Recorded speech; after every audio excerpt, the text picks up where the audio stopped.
혹시 기억하고 싶지 않은 과거들 하나씩은 있지 않으신가요? 저는 잊으려고 해도 잊혀지지 않는 기억들이 있어요. 이번에 심리상담이 있어서 갔다 오는 길에 상담해 주시는 선생님께서 저에게 이런 말씀을 하셨죠. 애쓰지 않아도 시간이 지나면 묻어질 수 있어요. 슬프면 울고 충분히 힘들어 하시는 것도 하나의 방법이 될 수 있습니다. 라는 말이었어요.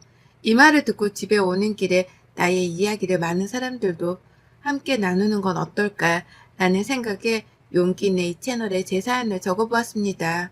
그럼 저의 이야기를 먼저 살짝 해보겠습니다. 저는 엄마 아빠의 아주 늦둥이 딸이었습니다. 저희 부모님은 오랫동안 아이가 생기지 않아 걱정하시다가 정말 나이가 먹고서 제가 생기셨다고 해요.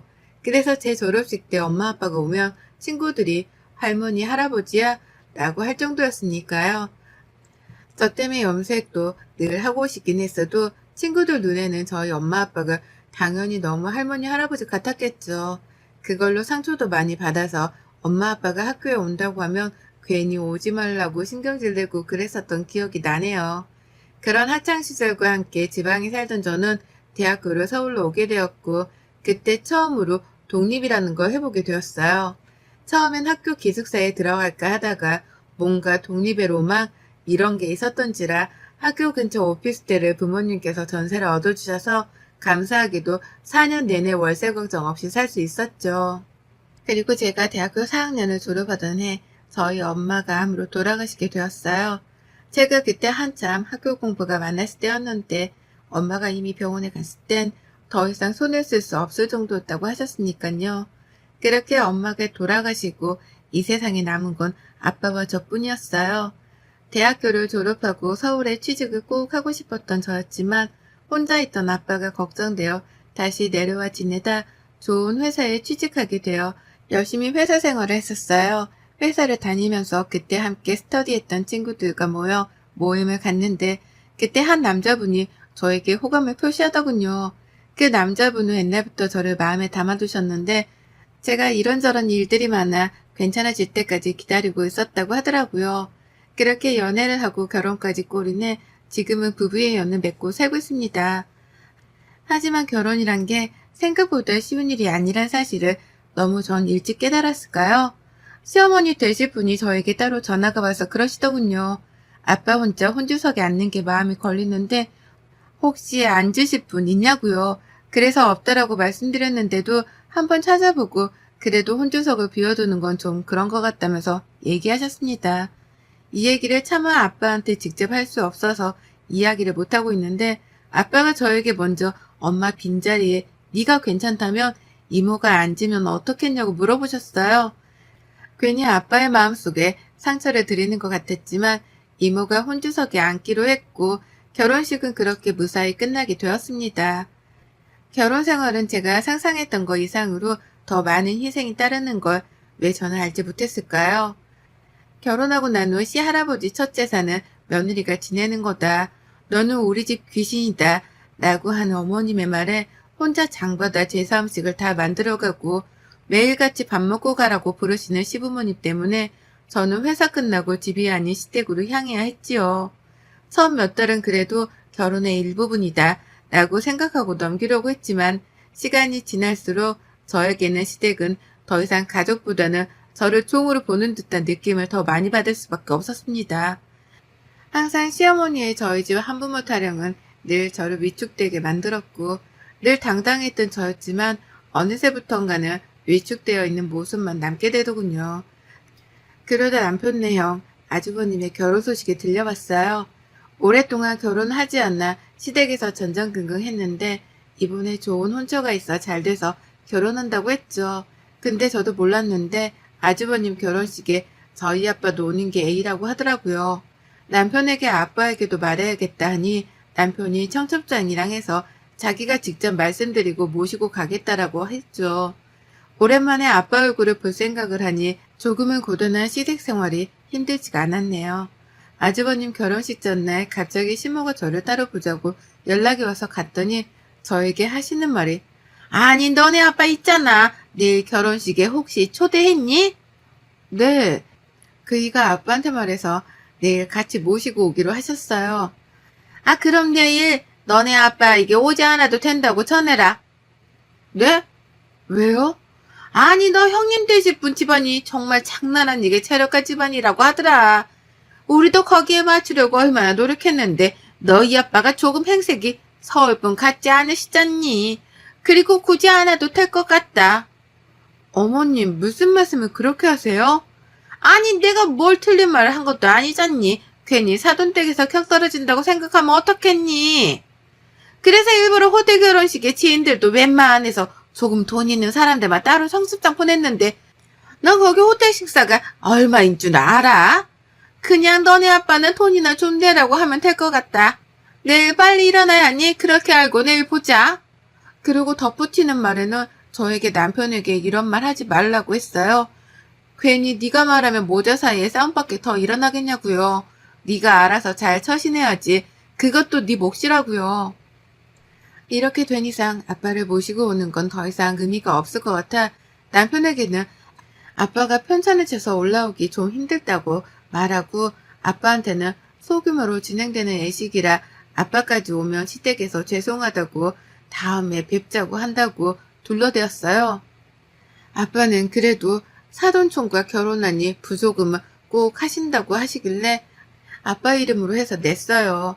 결혼식 당일이 되고 호텔에서 결혼식을 올리는데 호텔 결혼식 대관료와 식대만 해도 정말 헉하는 소리가 날 정도로 금액이 나왔더라고요. 어차피 제가 될 거 아니니 그렇게 결혼식을 마치고 집으로 왔어요. 그리고 결혼하고 처음 인사 오는 아주버님 내외를 보니 저는 한 번 더 좌절할 수밖에 없었죠. 어머님이 저와 형님을 대하는 자세가 완전히 달랐어요. 제가 오면 바로 부엌으로 와서 이것저것 시키기 바쁜데 형님이 오면 아무것도 할 필요 없다고 앉아있으라고 하니깐요. 똑같은 며느리인데 왜 이런 차별을 받아야 하나. 남편이 매일같이 이럴 거면 시댁 안 올 테니 그렇게 알라고 하는데 시모는 저에게 네가 처신을 잘못해서 그런 거니까 네가 알아서 수습하라고 전화하기 바쁘셨죠. 지옥 가던 시댁 생활은 저에게 너무나 힘들었지만 남편이 그럴 때마다 방패막이 되어주려고 노력하는 모습 때문에 그나마 버틸 수 있었네요. 그러다 저에게 청천벽력 같은 소식이 들려왔어요. 아빠가 폐암 2기라고요. 폐암은 폐 내부에 신경이 없어 통증 같은 증상이 나타나지 않아서 초기 발견이 굉장히 어려운 암이라고 하더라고요. 아빠랑 떨어져 지내니 아빠의 건강 상태를 몰랐는데 고모가 연락이 오셔서 아빠가 건강검진 받다가 발견됐는데 폐암 2기라고 하더라고요. 그 소식을 듣고 어찌나 울었는지 몰라요. 그리고 내려간 아빠의 모습은 살도 많이 빠져 있으시더라고요. 왜 제가 이제야 눈치챘을까? 정말 엉엉 울며 아빠한테 미안하다고 했네요. 남편에게 아빠의 이야기를 전하고 한동안 아빠 병원 같이 다니고 싶다고 말했고 남편은 걱정하지 말라고 해서 그렇게 아빠와 함께 병원도 다니고 챙겨드리고 있었어요. 이 소식을 들은 시어머니가 또 전화를 해오셨더라고요. 너 지금 니네 집에 내려갔다면서? 네, 아빠가 많이 아프셔요. 제가 돌봐드려야 할 것 같아서 그이랑 상의하고 내려와 있어요. 요새 간병 있으면 되지. 네가 거기 가면 우리 아들 누가 챙겨주냐? 어머님, 요새 반찬도 다 잘 나와 있고 해서 그이가 어린애도 아닌데 아빠한테 자식이 저밖에 없는데 그럼 어떻게 안 내려올 수가 있어요? 아니 그건 알지만 네 아들 밥 굶기고 어떻게 살라고 라고 하시는데 그냥 뒤에 말은 듣지도 않고 끊어버렸어요. 그 뒤로도 시어머니는 자주 전화가 왔지만 그때마다 네네 하면서 끊기 바빴고 저는 병원에서 수술을 해야겠다는 이야기를 듣고 아빠가 수술이 잘 되는 것만 집중하기로 했어요. 그렇게 아빠는 수술을 하셨고 수술의 경과가 좋지 못하다는 선생님의 말씀에 저는 또 한 번 더 좌절할 수밖에 없었어요. 몇 달 정도 더 투병 생활을 하시다가 결국에는 호스피스 병동으로 옮기셨지만 곧 며칠 남지 않았다는 말에 저는 하루에도 몇 번씩 눈물을 참고 아빠를 보아야 했죠. 마지막은 남편도 회사에 휴가를 내고 같이 셋이 시간을 보내면서 아빠가 좀 체력이 있을 때 엄마한테도 많이 다녀오고 할 걸 그러지 못한 게 너무 한이 되더라고요. 아빠가 죽으면 꼭 엄마 옆에 함께 있고 싶다는 간곡한 바람에 두 분이 함께 꼭 있기를 바라며 장례를 준비했습니다. 마지막 하는 아빠의 길에는 저와 남편이 있어 외롭지 않다며 저에게 편지 하나를 건네주셨는데요. 그 편지를 읽은 저는 소리내어 울 수밖에 없었어요. 사랑하는 내 딸, 네가 처음 태어난 내 품에 안길 때가 엊그제 같은데 네가 이렇게 커 남편과 함께 있는 모습을 보니 그저 행복할 따름이구나. 아빠가 많이 부족해. 아빠도 아빠가 처음이라 너를 많이 서운하게 한 것 같아 늘 가슴에 남는단다. 아빠가 먼저 가는 일에 너무 슬퍼하지 말았으면 한다. 앞으로는 더 멋진 인생을 살기 바라는 아빠의 마음을 늘 기억해다오. 사랑하고 또 사랑한다. 편지의 한 부분으로 아빠는 끝까지 제 걱정만 하시다 돌아가셨어요. 그렇게 남편을 품에서 꺼이꺼이 울다 남편이 마지막 가시는 길에 우리가 웃는 모습으로 보내드리자고 했고 저희 아빠는 그렇게 돌아가시게 되었습니다. 장례는 3일장으로 지내기로 했고 남편은 저 대신 분주하게 돌아다녀야 했죠. 그렇게 시댁에도 아빠의 부고 소식을 전해드렸는데요. 어머님이 갑자기 저한테 처음으로 미안하다는 말을 하시더군요. 얘야, 이번에 아빠가 그렇게 되고 나서 얼마나 상심이 컸니? 가족들이랑 다 같이 장례식에 가봐야 하는데 글쎄 네 시할머니가 편찮으셔서 거기에 가봐야겠더라. 곧 오늘 내일 하신다고 하는데 자리를 비우기가 힘들구나. 정말 내가 미안해서 어쩌니? 어머님 말씀에 물론 서운하긴 했지만 남편의 시할머님도 나이가 많으신지라 곧 돌아가실 수도 있다고 하니 제가 뭐라고 서운하다고 이야기하기가 그렇더라고요. 그래서 이해한다고 했어요. 3일로 치러진 장례식이 끝나고 집에 가서 아빠의 유품들을 정리하는데 이런저런 생각에 또 한 번 눈물이 나더군요. 이제 정말 나는 부모님이 없구나 라는 생각도 들곤 했는데 고모들과 이모들이랑 남편이 옆에 늘 든든하게 있어주셔서 그나마 버틸 수 있었던 것 같아요. 이것저것 아빠 유품 정리하고 집으로 올라오니 또 산 사람은 다시 일상생활을 시작해야 했지요. 아빠를 잊기 위해서 더 바쁘게 살아가고 있었어요. 주말에는 또 푹 쉬고 그렇게 살다 보니 시간이 또 훌쩍 가더라고요. 그러던 어느 날 하루는 집에 누워서 인스타를 보고 있는데 제 추천 친구의 형님 인스타가 뜨는 거예요. 그래서 한번 들어가서 차근차근히 인스타를 넘기는데 몇 달 전에 해외에 다녀온 것 같은 사진들이 있더라고요. 그래서 언제 해외 가셨지? 하고 찬찬히 사진들을 보는데 낯익은 가족 사진이 한 장 있대요. 시어머니, 시아버지, 큰 아주버님, 형님 이렇게 해외에 놀러가서 찍은 사진이더라고요.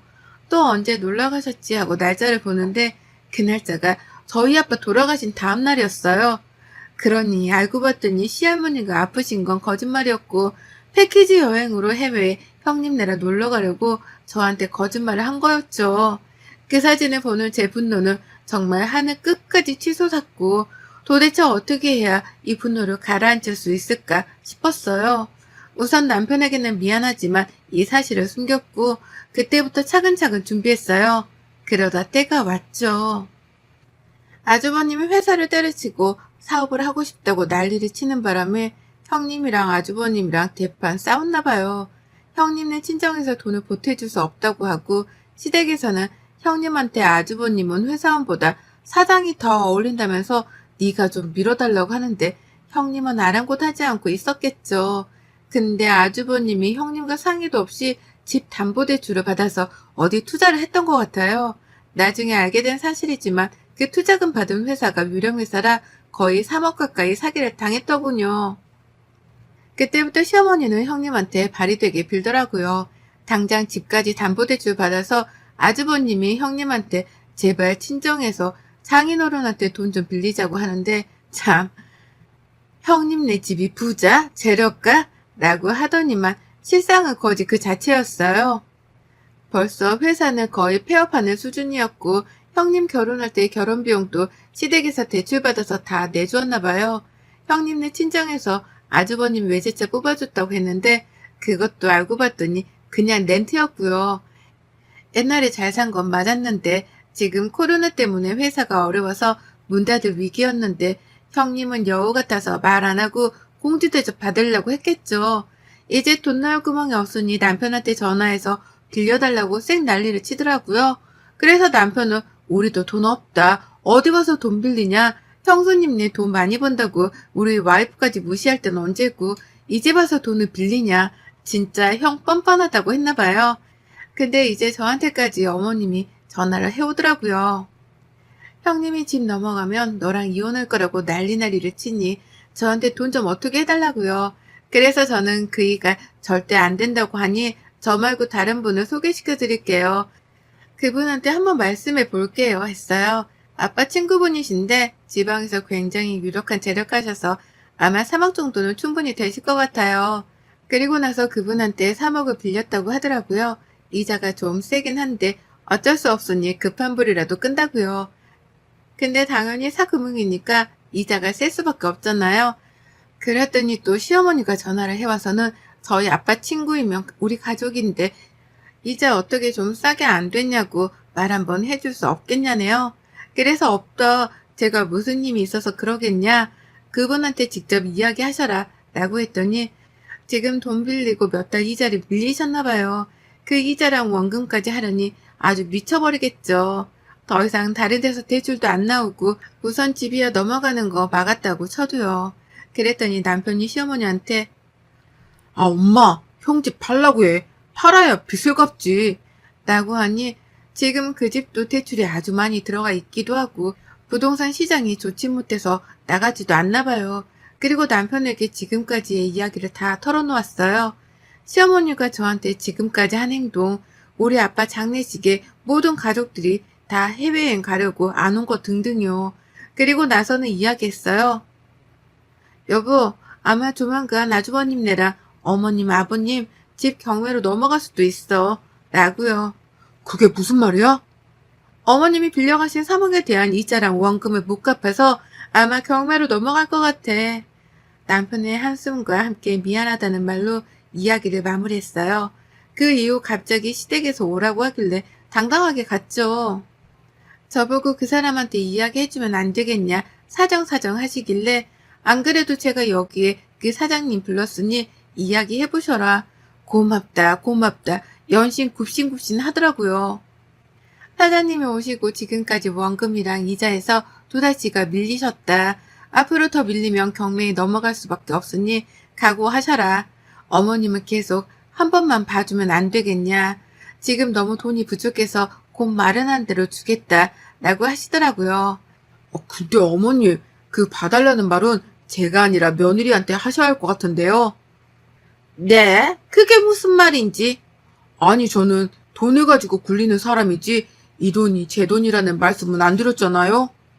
그럼 누구 돈으로 빌려주신 거예요? 지금 당신 앞에 서 있는 사람한테요. 라고 하니 어머님은 저를 보더니 어떻게 된 거냐고 쌩 난리를 치셨습니다.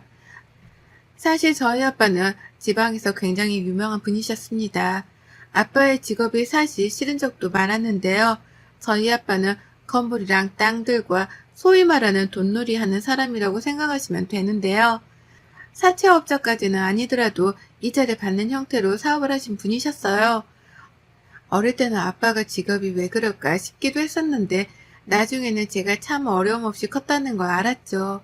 물론 이렇게까지 이자를 높게 부르지는 않지만 이번에는 특별히 어머님의 간곡한 부탁에 가장 높은 이자로 빌려드렸죠. 지금 사장님은 저희 아빠 친구분이신데 두 분이 같이 하셨던 사업이고 저에게 물려주신다고 아저씨도 손을 떼고 싶다고 하셨거든요. 근데 제가 하는 일이 있고 또 할 수도 없는 일이라 아저씨가 맡아서 하라고 말씀드렸는데 아저씨가 꼬박꼬박 한 달 정산이랑 수익을 저한테 보내주시더라고요. 그리고 그 돈은 정말 제 돈이 맞지만 아저씨한테 맡긴 돈이었고요. 그제서야 어머님은 상황 파악이 되었는지 미안하다, 정말 미안하다, 내가 널 왜 몰라봤느냐, 갑자기 싹 행동을 바꾸셨어요. 어머님, 제가 한 말씀만 드릴게요. 저희 아빠 장례식 때 형님이랑 아주버님이랑 해외여행 가려고 안 오신 거 저 다 알아요. 그리고 부조금 딱 10만 원 하셨더라고요.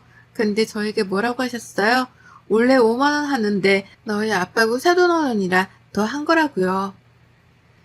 그래도 이렇게 챙겨주시니 감사할 따름이라고 생각했는데 해외여행 갈 돈은 있으시고 저희 아빠 부조금 딸랑 10만 원 하시면서 그렇게 생색을 내셨어요? 정말 웃기지도 않네요. 아, 그리고 형님, 아주버님, 어떠세요? 정말 진짜를 본 소감이요. 형님은 가짜셨고 저는 진짜예요. 죄송하지만 그쪽이 생각하는 것보다 저는 더 가졌고 티를 안 냈을 뿐이에요. 형님은 그 자리에서 주저앉고 아주버님은 네가 그렇게 돈이 많은 줄 몰랐다면서 굽신하더군요. 다 필요 없고 경매에 넘길 거니 그런 줄 아시고 돈을 마련하시든 아니면 집에서 나가서 단칸방에 사시든 알아서 하시라고요. 코웃음을 치고 나오는데 정말 제 묵은 체증이 싹 내려가는 것 같았어요. 그 뒤로 시댁집은 경매에 넘어갔고 지금 두 분이 월세 사시는 걸로 알고 있어요. 후기입니다. 형님은 아주버님과 이혼소송 중에 있다고 하네요. 둘 다 서로 사기 결혼했다고 결혼 무효소송까지 진행 중이라는데 그 변호사 비용은 둘 다 어떻게 하려고 참 답이 안 나오네요. 그리고 저는 이렇게 된 이상 남편이랑 더 이상 살아도 남편이 저를 보면서 늘 힘들어할 것 같아 이혼하자고 했지만 남편은 자기 부모님과 더 이상 연을 이어가지 않겠다고 하더라고요. 그동안 남편이 시댁에서 힘들었던 모든 일에 방패막이 되어주려고 늘 노력한 걸 알기에 우리가 다시 잘 될 수 있을까 생각도 했어요. 근데 마지막까지 저희 아빠 곁에 장인어른하며 웃으며 손잡아주고 다리 주물러주려고 했던 게 저희 남편이라 저희는 둘이 함께 해나가 보자 합니다. 마지막으로 긴 글 읽어주신 모든 분들께 감사드리며 늘 여러분이 행복하기를 기도하겠습니다. 여러분의 생각은 댓글로 남겨주세요. 오늘도 시청해주셔서 정말 감사합니다.